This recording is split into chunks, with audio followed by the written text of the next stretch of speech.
El Bien Común, el podcast del Gran Oriente de la Francmasonería del Uruguay, noviembre 2023.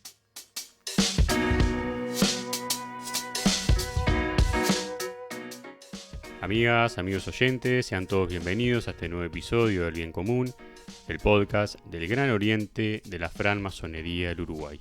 Soy Bruno Rodríguez y hoy estaremos compartiendo con todos ustedes el último programa de este ciclo 2023 a 25 años de la fundación del Gran Oriente de la Francmasonería del Uruguay, y qué mejor que hacerlo que charlando sobre el proceso de fundación desde los inicios hasta la actualidad y la proyección hacia el futuro, que eso también es muy importante. Y para esto nos acompaña un miembro fundador, quien fue su primer gran maestro y actor fundamental en el proceso fundacional de la institución, Elvio Laxalte Terra, hoy ex gran maestro fundador de la institución. Bueno, Elvio, en primer lugar nuevamente agradecer su tiempo por venir a compartir con nosotros y con la audiencia en esta oportunidad sobre los 25 años de la institución. ¿Cómo se encuentra? Hola, buenos días, Bruno. Muy bien, muy contento de poder conversar sobre estos temas que nos son tan queridos y un saludo para ti y para quienes nos vayan a escuchar a partir de la publicación de este podcast.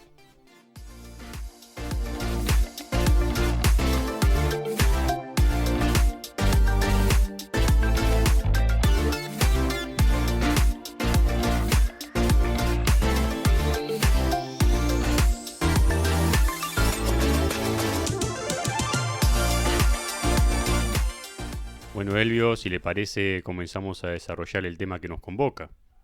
El Gran Oriente de la Francmasonería del Uruguay nació formalmente el 10 de diciembre de 1998, pero fue producto de un proceso de conformación de una institución masónica uruguaya liberal y dogmática. De su perspectiva de ex gran maestro fundador de nuestra institución masónica, ¿qué causas motivaron ese proceso? Mirando retrospectivamente, creo que lo distintivo de aquel momento fundacional fue un estado de espíritu de época signado por la idea de apertura.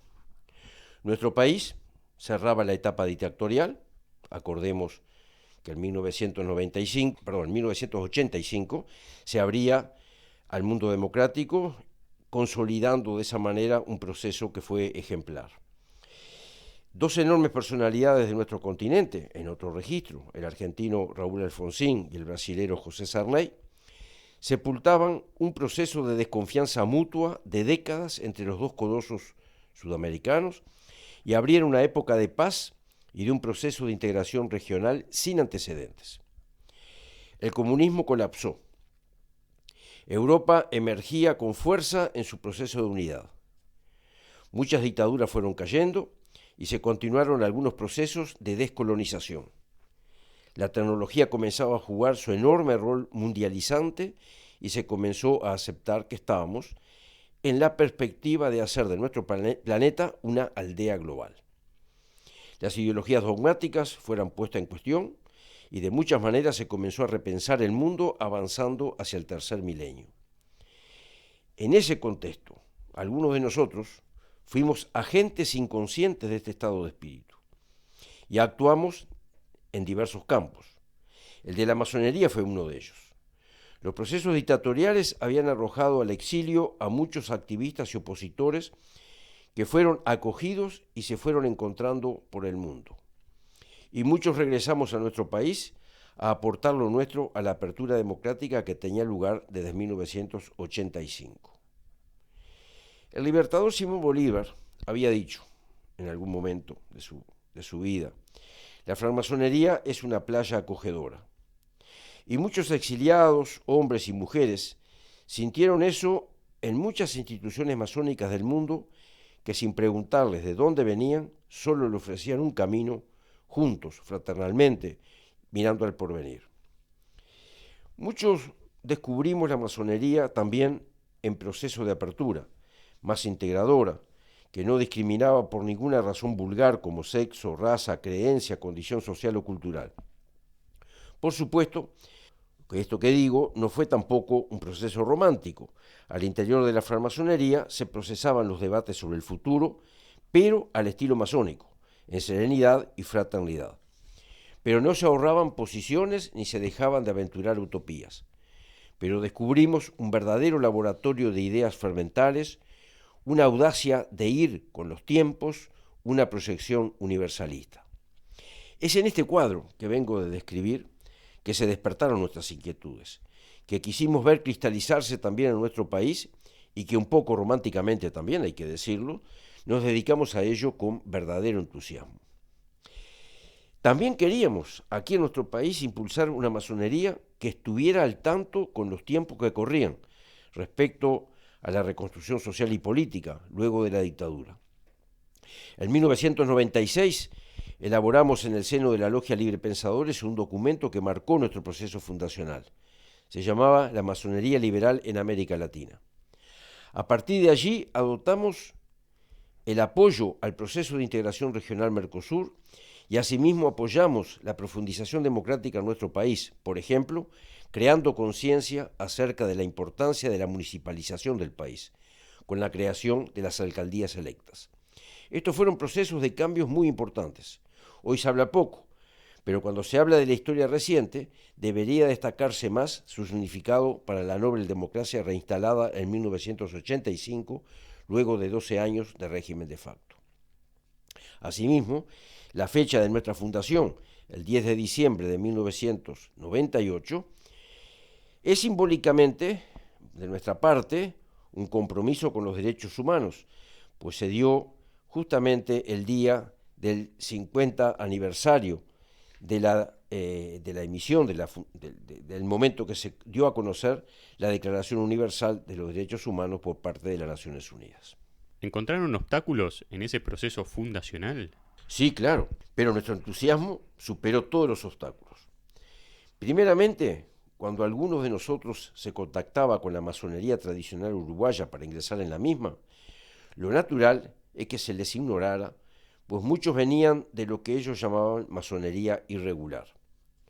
Por ello mismo, de la conjunción de varias situaciones, por ejemplo, que habían mujeres tanto masonas como aspirantes a ingresar, masones no aceptados por la masonería existente en nuestro país, etc., es que luego conformamos una masa crítica masónica, llamémosla liberal, y esa masa crítica de hermanos es que con ella iniciamos nuestro propio camino.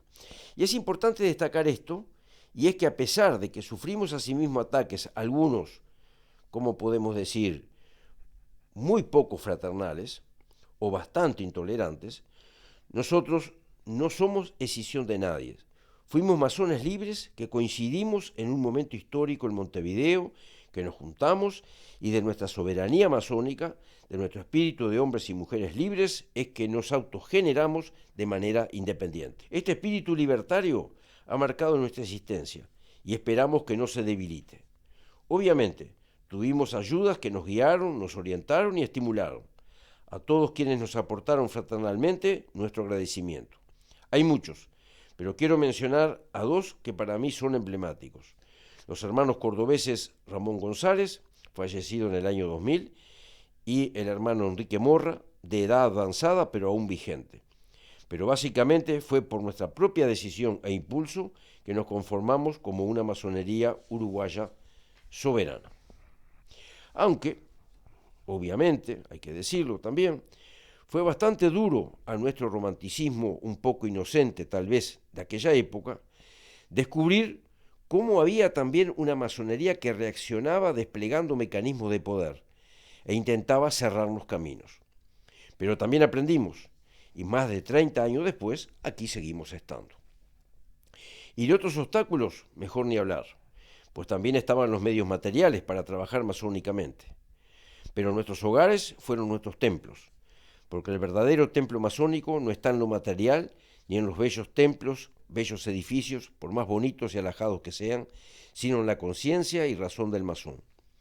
He visitado templos hermosísimos en algunos países, pero donde no hay masones, sino que se alquilan para eventos empresariales o casamientos. Sin masones no hay masonería. Por ello, levantamos muy fuerte esa consigna masónica liberal de un masón libre en una logia libre. A muchos esto no les gusta.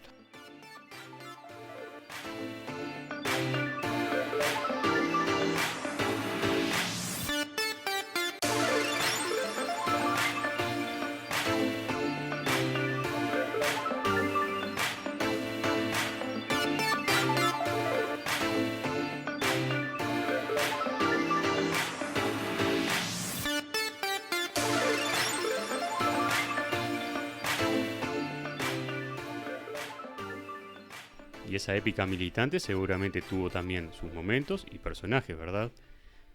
¿Puede compartir alguno de ellos con nosotros? Sí, claro, con mucho gusto. Tuvimos muchos momentos de inmensa alegría y también momentos de profunda tristeza. Recuerdo aquí a nuestros hermanos franceses, Michel, no digo el apellido, proveniente del Gran Oriente de Francia, y su esposa Christiane, proveniente ella de la Gran Logia Femenina de Francia, ambos trabajando en Montevideo en apoyo a la docencia. También recuerdo al hermano colombiano Elber Villamil, hoy fallecido, en el Oriente Eterno, como acostumbramos a decir, proveniente de la Gran Logia Equinocial del Ecuador, del cual tuve maravillosas lecciones de cómo aplicar la imaginación para resolver problemas. De la española Encarnación, de vertiente anarquista, protestataria y rebelde, chiquita de talla pero que se agrandaba cuando se inflamaba. Recuerdo cómo armábamos y desarmábamos nuestros templos provisorios para reunirnos con el decorado humilde pero correcto. Recuerdo al hermano francés Jean-Pierre Colombani, que un día abandonó Francia y se puso a recorrer el mundo, llegó a Colonia del Sacramento y allí encontró su lugar en el mundo, y que se venía cada 15 días a trabajar masónicamente a Montevideo. Sus restos descansan en nuestras tierras. Y podría seguir, pero no deseo ponerme nostálgico, pero aprovecho para una vez más rendirle homenaje a todos aquellos que poco o mucho aportaron a fortificar esta idea, la cual no pocas veces estuvo al borde de la zozobra, pero que finalmente, con tenacidad y tal vez una cierta obstinación, fuimos construyendo y seguimos construyendo. En el Uruguay a la fecha de hoy no hay una masonería, sino pluralidad de opciones. ¿Ha significado ello un fortalecimiento o un debilitamiento de los ideales masónicos y su irradiación en la sociedad? Como masones, podemos señalar que todas las instituciones masónicas presentes en nuestro país tienen un zócalo tradicional común basada en nuestros valores presentes en el tríptico republicano de libertad, igualdad y fraternidad. Eso hace que la idea esté muy presente en varios miles de ciudadanos y que ellos sean un vector bastante potente de valores positivos para nuestra sociedad. Dicho esto, sin embargo, no todos somos lo mismo. Tenemos especificidades diferentes. Por ejemplo, creemos que la masonería más antigua en nuestro país, masculina y bastante adherente a la masonería anglosajona que le impone condiciones y que por supuesto aceptan, está bastante atrasada en relación a la evolución de nuestra sociedad. Siguen de atrás lo que les impone la Gran Logia Unida de Inglaterra, pero la siguen bastante mal. Cuando nosotros aparecimos por aquí, no aceptaban a la mujer en masonería. Era una especie de pecado capital. En 1999, los ingleses aceptaron la iniciación masónica femenina, pero cada quien en sus cuarteles, es decir, como se escuchaba en una popular canción de los años 80 del siglo pasado, los nenes con los nenes, las nenas con las nenas. Y visto eso, aquí siguieron esa onda inglesa, y entonces impulsaron la creación de una gran logia femenina, a la cual le dieron todo el sustento. Y ahora que los ingleses aceptan miembros con reasignación de sexo, lo que los convierte de facto en una especie de masonería mixta imperfecta, no sabemos qué harán. La vida les descoloca. Nosotros nunca tuvimos esos problemas. Intentamos marchar junto a la sociedad. Por ello, en nuestra masonería, sus miembros son personas, aunque parezca raro decirlo. Es decir, acepta hombres y mujeres a la par y no se fija ni hace nada respecto a las opciones sexuales de sus miembros. Somos liberales auténticos y sin complejos. Y debo decir que nos sienta muy bien. Es un desafío y un excelente aprendizaje trabajar juntos en paridad, hombres y mujeres. La vida actual nos dice que separar hombres y mujeres en espacios estancos está bastante atrasado.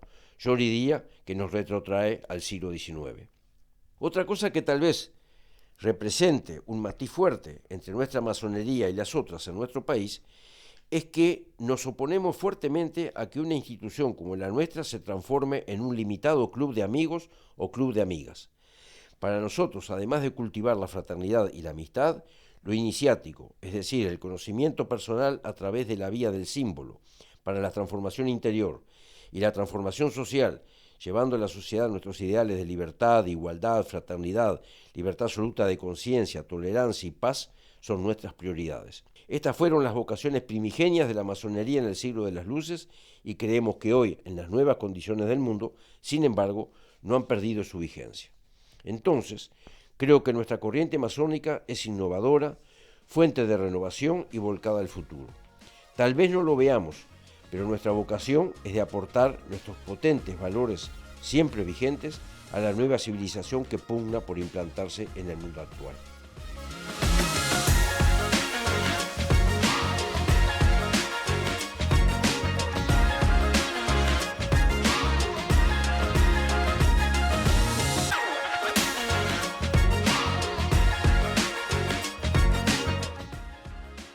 El Gran Oriente de Francia, institución masónica de referencia de la masonería liberal y adogmática, emanación directa de la masonería de Londres de 1717, le otorgó la carta patente al Gran Oriente de la francmasonería del Uruguay, siendo usted gran maestro. ¿Qué significó ello en su momento y en el desarrollo hasta hoy? Sí, fue un momento muy emocionante.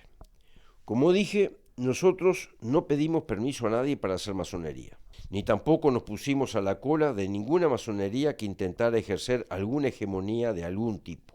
Nuestra libertad y soberanía siempre fueron temas sagrados. Claro, nos presionaban y denunciaban que no éramos regulares, que no poseíamos una carta patente, a la vieja usanza implantada por los ingleses para ejercer un colonialismo masónico, etc. Y nosotros, a pesar de algunas dudas de algunos de nuestros propios hermanos, siempre dijimos que lo importante no era un cartón que nos certificara que éramos masones, sino si éramos serios en lo que hacíamos. Y que si esto era así, era lo sustancial. Y así fue. En el año 2006, el gran maestro del Gran Oriente de Francia nos invitó a visitarles y en el año 2007 nos entregó las patentes para trabajar sus ritos francés y escocés antiguo y aceptado en el simbolismo. Y en el año 2008, el soberano gran comendador del Supremo Consejo Escocita nos visitó y nos otorgó la patente para los grados superiores. Y después vinieron los grados egipcios. Voy a decir algo que no es muy importante, pero sí significativo. La masonería moderna se crea en Londres en 1717. Pasa a Francia en 1725 aproximadamente y desemboca en la creación del Gran Oriente de Francia, como la continuadora directa de la masonería moderna. Nosotros recibimos de esta institución masónica nuestras patentes para trabajar la masonería. Es decir, hay una línea directa masónica desde la antigua masonería de Londres hasta nosotros. Debemos reconocer esta singularidad que nos caracteriza. Pero hay más. En 1801 se crea el primer Supremo Consejo del Grado 33 escocista en Charleston, Estados Unidos. Y en 1804 se lleva a Francia. Se une al Gran Oriente de Francia y se forma el segundo Supremo Consejo Escocista del mundo. Y este Supremo Escocista es quien nos da sus patentes. Por ambos lados, en la masonería simbólica como en los grados superiores, somos directos descendientes de las primigenias iniciativas masónicas. Y creo que nos han reconocido a ese nivel, pues han encontrado en nosotros, tal vez, ese espíritu libertario que fue el que permitió a la institución francmasónica ser, por siglos, un vector de una espiritualidad laica, democrática y republicana, factor de libertad de hombres, pueblos y naciones. ¿Qué es la tradición masónica y qué papel juega en la vida del Gran Oriente de la francmasonería del Uruguay? Esta es una pregunta clave, la que usted hace y que le agradezco. Nosotros siempre hemos dicho que la tradición masónica es nuestro sustrato cultural común, nuestra expresión más genuina, aquella que nos proyecta desde el más remoto pasado al porvenir. Pero eso no significa un ancla que nos ata, sino un trampolín que nos proyecta a nuevas perspectivas. El arte de la construcción sigue siendo aún poderosamente vigente, y ese es un cimiento valórico para nosotros de fundamental importancia junto a los símbolos que lo representan. Cuando decimos construir el hombre, construir la sociedad, No nos estamos enajenando de nuestras responsabilidades con nuestra dignidad personal, con la construcción social y con la generación de un estado espiritual en nuestra comunidad racionalmente optimista en relación al futuro humano.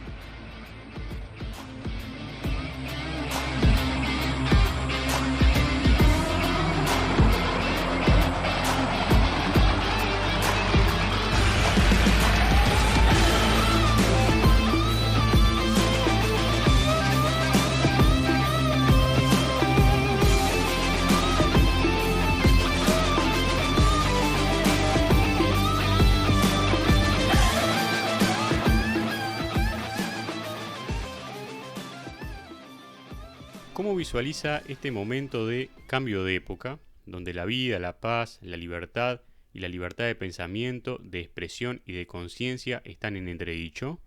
Creo que vivimos una época bisagra. Estamos en el umbral de una nueva época, pero la puerta aún no está abierta del todo. Y hay fuerzas que empujan para abrirla y abrazar la nueva época. Y hay fuerzas que intentan cerrarla para impedir ingresar en ella. Todas las fuerzas están en tensión y parecería que no sabemos cuál es el rumbo que tomará la humanidad. Y naturalmente, ello genera incertidumbres en las personas y esto a su vez produce sentimientos generales de gran orfandad que tiene como consecuencia un encierro de las personas en sus vidas privadas y sociedades que pierden su vida comunitaria y se fragmentan. La pandemia que afectó al mundo aceleró ese proceso de manera exponencial. Y la amplitud de las tecnologías abonó esta tendencia al aislamiento en nosotros y nuestro grupo más cercano. En este proceso es inevitable el aumento de la desconfianza y la aparición de situaciones de violencia social, y también de guerra y confrontaciones. El sentimiento es que caminamos al filo del abismo. Encontramos un mundo maravilloso basado en la ciencia y la tecnología que podría estar al servicio del ser humano y su progreso. Pero también convivimos con situaciones desbocadas de violencia, guerras de agresión, pobreza material, desastres ambientales, delincuencia, tráfico de sustancias y de personas, explotación del más débil. Incluso el peligro de utilización del arma atómica ha sido no pocas veces mencionado para resolver conflictos. ¿Cuáles serían, a su juicio, los principales desafíos de la masonería en general hacia el futuro? Nosotros, los francmasones, obviamente, que también hemos sido afectados por la pandemia y sus consecuencias.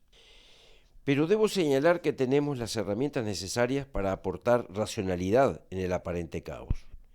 En primer lugar, nuestros valores que trascienden las épocas y las coyunturas. Aunque parezca obvio, cultivar valores como la paz, el respeto por la dignidad del otro y de uno mismo, la justicia, las libertades de conciencia, de pensamiento y de expresión, la responsabilidad social que incluye el fomento de una ciudadanía política también responsable, es extremadamente importante en el mundo de hoy cuando hay tantos que juegan a los extremos y nos quieren conducir al despeñadero con tal de acumular para sus intereses particulares. La masonería fue, es y será un hogar del humanismo, y esto en un mundo convulsionado es un potente faro de luz que nos permite discernir el rumbo de la civilización. Pero además, nuestras logias son asilo de serenidad, fraternidad, tolerancia y amistad. Esto en sociedades fragmentadas y confrontativas. Nuestros talleres son lugares en donde hombres y mujeres comunes y corrientes, diversos en sus características sociales, culturales y de intereses personales, sin embargo pueden encontrarse, intercambiar sobre la vida, el mundo y la sociedad, fomentar su amistad y conocimiento mutuo en el respeto de sus convicciones personales y de sus creencias. Y por esta vía, ir configurando y aportando al nuevo mundo que se va abriendo, en el convencimiento de que cualquier gesto, cualquier acción más grande o más pequeña, cualquier palabra que sea justa y que aporte a un entendimiento racional, es una energía potente que junto a otras le dan sentido y comprensión a ese andar. En nuestros talleres se forman hombres y mujeres para entender y dar sentido a ese nuevo mundo, y que aportarán sin duda a la construcción de una sociedad más humana que tenga como centro el bien común. Ese es el gran desafío.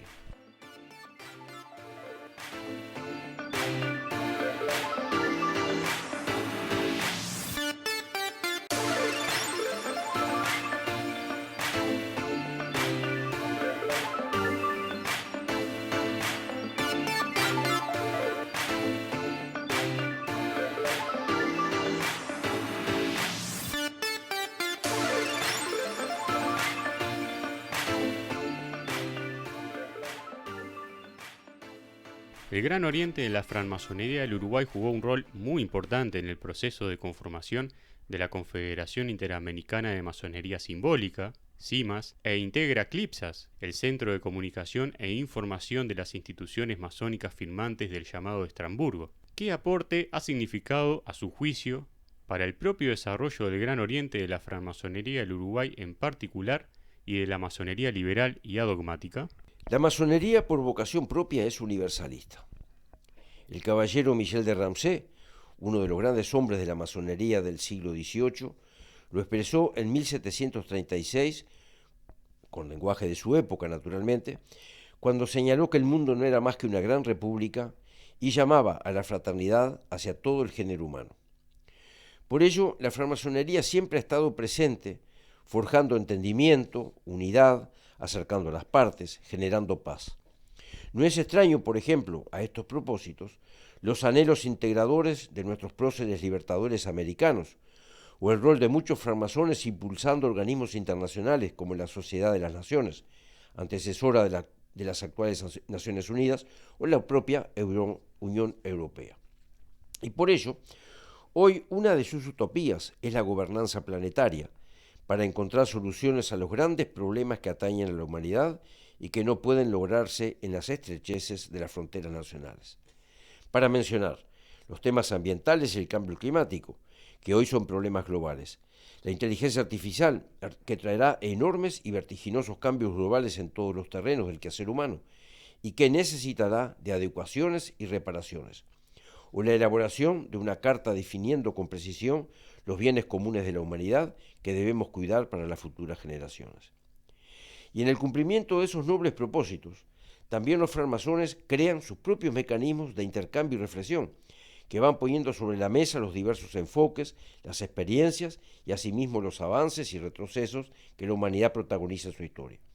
De todo ello nos nutrimos e intentamos aprender y aportar nuestro peculiar enfoque. Por ello, contribuimos fuertemente a la fundación, en el año 2002, de la Confederación Interamericana de Masonería Simbólica, CIMAS, que agrupa instituciones masónicas desde Canadá al cono sur de nuestro continente. Y asimismo, integramos desde el año 2008 el Acuerdo de Estrasburgo, CLIPSAS, que une a un centenar de instituciones masónicas de todo el mundo. Ambas son plataformas de intercambio, de relacionamiento y de aprendizaje mutuo que van enriqueciendo nuestros enfoques y son herramientas globales en un mundo global. Obviamente, son órganos multilaterales, foros internacionales que a veces tienen más vigencias y a veces bajan un poco, pero que sin duda cumplen un rol precioso en aportar apertura y conocimiento. Por ejemplo, la preocupación acerca de la inteligencia artificial estará en el tapete en el encuentro que el Acuerdo de Estrasburgo tendrá en Albania en mayo de 2024, así como la preocupación acerca del incremento del dogmatismo religioso a escala internacional, la necesidad de promover la laicidad sin fronteras y el respeto a la libertad absoluta de conciencia. Es simbólico para nosotros que el 20 de septiembre de 2024, Día Internacional del Libre Pensamiento, a 120 años del famoso Congreso de Libre Pensadores de Roma, se abrirá en nuestra capital un gran encuentro internacional masónico donde estarán presentes todos estos aspectos que son nuestra preocupación como masones liberales y dogmáticos. Entonces, podemos decir que para nosotros estas han sido experiencias muy valiosas donde hemos aprendido y hemos aportado, incluso formando parte de sus órganos de dirección en varias oportunidades. Elvio, para ir finalizando, ¿un mensaje final que quiera compartir con nosotros? Muy brevemente, señalar que a 25 años de la creación de nuestra institución masónica, el Gran Oriente de la Francmasonería del Uruguay, ella está hoy bien presente en todo nuestro país por su número y localización. Ella brinda a cualquier ciudadano, hombre o mujer, que sinceramente desee mejorarse a sí mismo y mejorar nuestra sociedad, un espacio de paz, serenidad y encuentro con otros sin par, donde en la discreción y la reserva, sin marketing ni competencia de mensajes, puede reflexionar e intercambiar en el mayor de los respetos acerca de lo que pasa en el mundo, pero también cultivar la amistad y la fraternidad con sus hermanos y hermanas. Es una experiencia única en un mundo demasiado agitado. Y seguramente, por ello mismo, la masonería, al decir de Bolívar, sigue siendo aún una playa acogedora.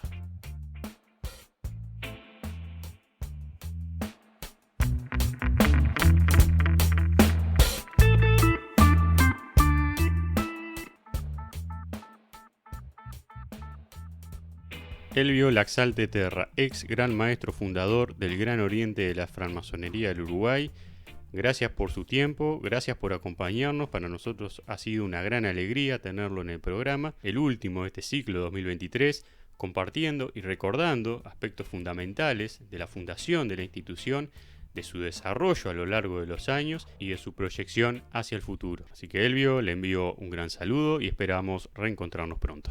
Muchas gracias por recibirme, muchas gracias por este trabajo que se está haciendo para difundir nuestros ideales, y en este momento tan importante en donde ha sido este año de celebración de nuestro 25 aniversario, dar algunos testimonios de esos tiempos fundacionales y de cuáles son las perspectivas a partir de las cuales nosotros hemos trabajado masónicamente durante estos últimos 30 años, ha sido, pienso yo, que bastante valioso para que quede un testimonio de ello. Muchas gracias por ello.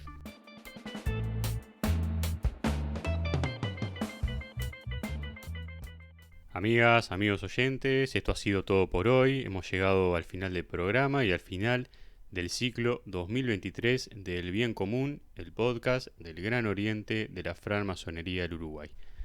Para nosotros ha sido una gran alegría poder compartir con todos ustedes diferentes temas importantes para la sociedad, encarados de diferentes puntos de vista, de diferentes abordajes, con el único objetivo de incentivar la reflexión y el pensamiento crítico. Recuerden que nuestro podcast, tanto este como los anteriores del ciclo y también los del pasado ciclo 2022, los pueden encontrar en el canal de Spotify que lleva como nombre El Bien Común. También los pueden encontrar en YouTube, en el canal que lleva como nombre El Gran Oriente de la Francmasonería del Uruguay, o ingresan a la página web www.bosmu.org y van a la sección de podcast y encontrarán todos los episodios que hemos emitido. A modo personal, no me queda más que agradecerles por el apoyo y la escucha. Hasta pronto.